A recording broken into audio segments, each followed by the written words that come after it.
Kila nikikumbuka jinsi nilivyokupeleka nyumbani kwa baba na mama, najiona mjinga mbele za rafiki zangu. Kukutambulisha yote ulikuwa unanizuga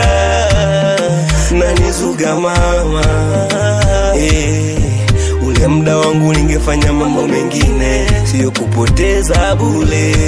Lakini ningejua kwamba unanichola, nisingekuweka moyoni mwangu. Moyoni mama, moyoni mwangu inaniuma sana. Ulisema utakuwa nami kwenye maisha